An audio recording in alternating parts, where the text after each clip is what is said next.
happiness that the surrounding brings, freshness, sweetness, happiness that the surrounding brings.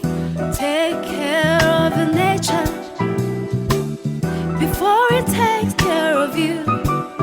Ooh, take care of the nature before it. Welcome back. If you're just joining us right now, you're watching Artstech on KUTV. My name is Anne Marsharia, and today's topic is youth in conservation. I just hosted Julius a couple of minutes ago, and now I'm with Brian, who's ready to talk to us about recycling. Brian from Silver Oak Mazingira Hub. I spelled it right? Okay, fine. So let's dive into recycling. What is it that you do? First and foremost, I'd like to... Okay. Who is Brian? Okay, fine. Let's. Sorry. Okay. Brian, my name is Brian Ndegwa Ngare, and I'm a student here in KU. I'm an environment enthusiast. I'm a final year student of actuarial science, and so I met these good people in Silver Oak, and so they took me in as a recycling in charge. Oh, okay. So when you talk, first of all, before even you go further, actuarial science and environment, that took me out for a minute. I know they're not really connected. Absolutely. Yeah, absolutely. They're not connected, but being that I'm an environmental enthusiast, now that's where I think I would rather focus on environment. Mm-hmm. Basically, because my love for environment is unending. I've also had projects still here in KU. On environment, like I had a project in Hull Prize. It's something that is across almost in all the universities in Kenya. Yeah. So I had a project in it, and that was back in 2019, where I represented KU. Mm-hmm. And also I got a chance to go to Nigeria, but now it was a good thing until COVID came in. Mm-hmm. Mm-hmm. Yeah. So basically, me and the environment are, let me just say, one and the same thing. Mm-hmm. Yeah. That's it. Yeah. It's so hard because that took me, I was like actuarial science and environment. They're not even related, but it's good to see such youths, environmental enthusiasts like you. Now let's dive into recycling. Why recycling? First of all, people have this notion, that recycling is more dirty stuff. Yeah, right. Is that notion correct? Of course not. Of course not. Of course not. So not. what is it that you do when it comes to recycling? Okay, in recycling, basically we repurpose. Mm-hmm. We repurpose what we collect, things that people consider as garbage. Yeah. We want to show the world that garbage is not actually garbage, but that garbage can really be repurposed. Mm-hmm. And you can get a lot of advantages from it. Mm-hmm. Yeah. So when you talk about garbage, what sector exactly are you talking about? Are you talking about human waste? Are you talking about animal waste? All right. When we talk about recycling, we now focus on every kind of waste for us. Mm-hmm. There's recycling on the sector of human waste, and there's also that part of animal waste. Mm-hmm. On animal waste, basically what we do actually in Kirarapon, I know my friend mentioned about Kirarapon. Yeah, so basically what we hold in our facility is a biogas plant. So that biogas plant, we're feeding it with cow dung. We also have a number of cows there. Yeah. So we feed it with cow dung, and from there we're able to get energy from it. And also there's recycling in human waste, but that one we haven't yet gotten into it, but it's something that is in our plan, because we've actually benchmarked with other companies that are successful. For example, recently we were in FlexiBio. FlexiBio is also a recycling company in Karen, where we went and we found that they are doing all kinds of recycling. And thanks to them, because we actually got to learn a lot of things. And so actually when we talk about recycling, we can't really say that recycling is only about human and animal waste, right? Yeah. But there's also many kinds of recycling. For example, there's plastic recycling, there's paper recycling. There's also vermiculture. Now that one is maybe something that someone else could consider as dirty stuff, but that actually is not dirty stuff. Because talking of vermiculture, let's say, you see the organic foods, let's say in markets. For example, take a market like Kangemi. Those are rotten tomatoes, food waste, rotten food waste. They're just dumped. But from there, actually, you can tap a good amount of nutrients, to take to your farm. Exactly. So many people use food waste as manure. To some, that is money. Okay. And a lot of money. So why is it that it is, when Julius was here, we talked about this model that you guys have at Silver Oak. Why is it important that other counties or other people out there or anyone who's watching should adopt, or let's say in a common word that youth use, copy paste? Yeah. Why is it that this model, people should, copy paste what you guys are doing? I feel like it's not more of like, not even copy pasting, but we want them in our facility. We want them in Silver Oak. Because of course, I say this a lot, that a chain is only as strong as its weakest link. Yeah. So you cannot really rise on your own. If you want to rise, then you have to pull someone who has the same interest as you, right? Yeah. So I feel like if everyone is driven in the same direction, or rather, if we have a lot of environment enthusiasts out there and they're really willing to do this and they feel like they're limited, we offer that chance to them to come and explore what they have. We're not promising that we have that platform to welcome them really, but we know we'll get there someday. We know that a day will come when we'll be able to freely air out our ideas, because I feel like we are young people full of energetic ideas out here. Yeah? Because, also speaking, I'd say that the moment that I got to Silver Oak, I was welcomed by our chairperson. His name is Serone. And also the founder, our founder, his name is Elijah Kibicho. So those are the two people that I met. And I'd say that drive, that zeal that I've seen in them is what is really motivating me to continue pushing forward. So it's actually true that you need to see that motivation from someone else so that you can copy paste it. You feel me? Yeah. So I feel like there's a lot of ideas out here that really need to be tapped. I feel like we need to be given a bigger platform so as to grow. I feel like our ideas need to be nurtured. Someone needs to present himself and nurture ideas. We don't really seek funds directly, but of course, because we're doing it from our own ideas, ways of raising money. I don't know if my friend has talked about it. We'll get there. We'll get there, yeah? All right. So I feel like it's really overwhelming just to talk about environment. I can even say.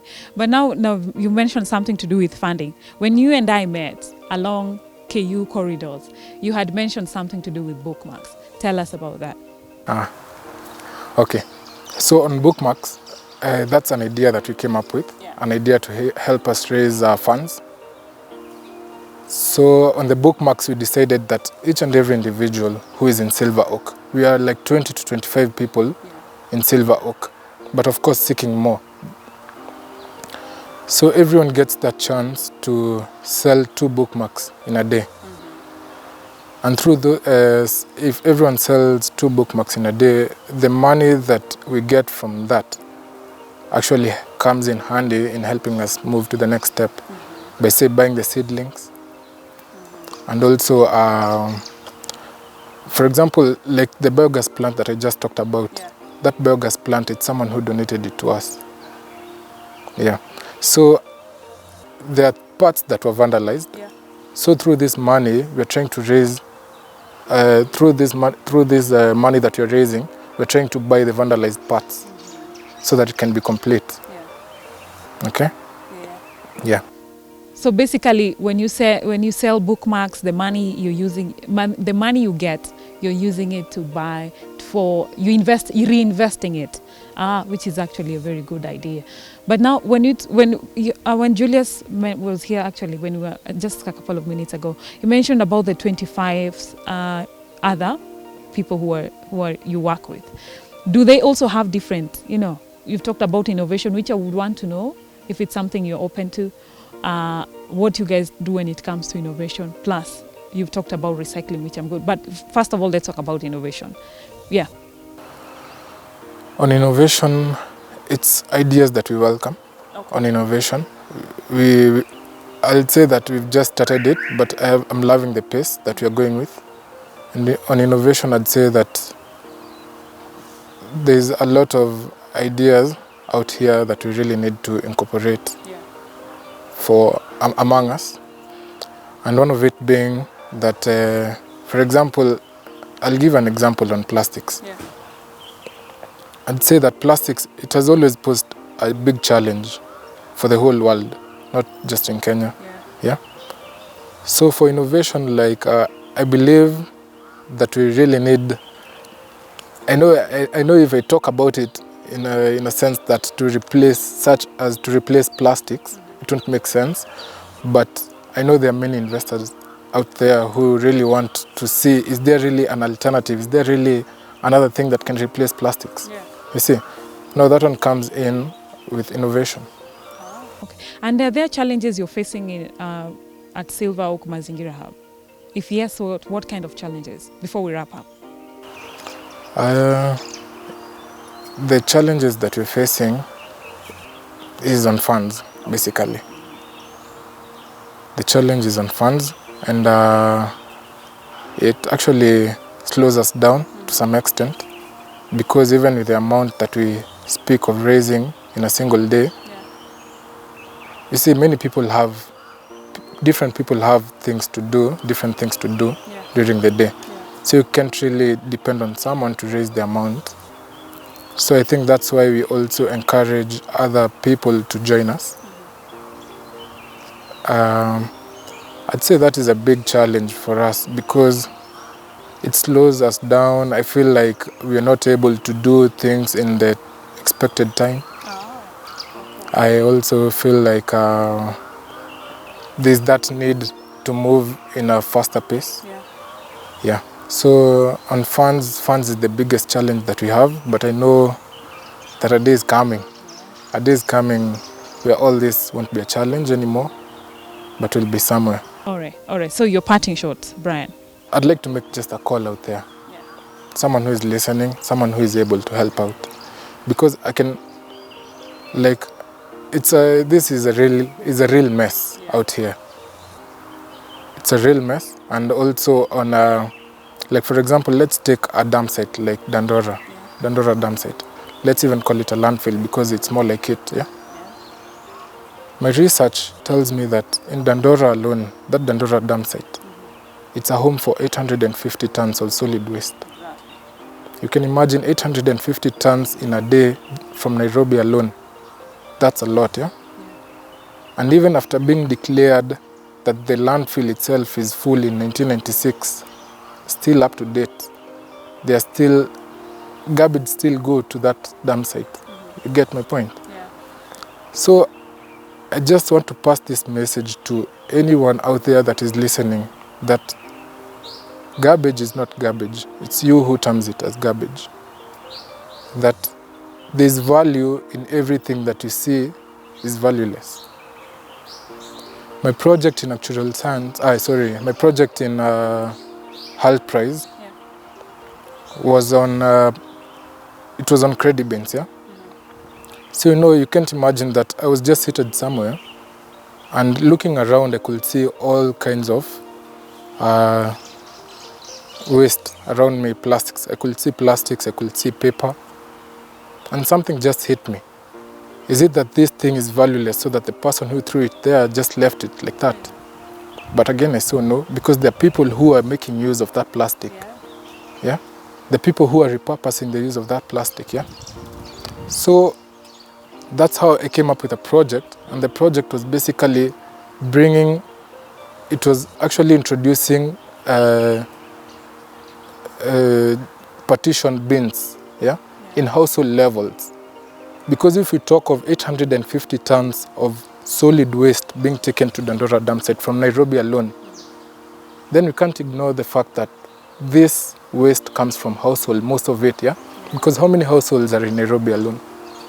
Very many households, Then we want everybody to see this picture this way, That if at all from my own house I could be able to separate waste, and being that every waste can be recycled.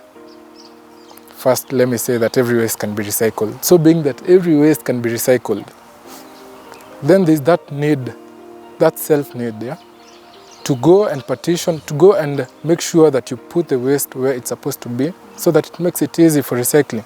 Because that is one of the challenges in recycling. Because you see, even in sorting, you see, after collecting the garbage, it has to go through a process of sorting, But even after sorting the garbage, you can't be 100% sure that you've sorted it correctly, So there's that need of, if you have partition bins, you from your household, make sure you dump accordingly from your household. So that was my idea. I also came up with incentives on it.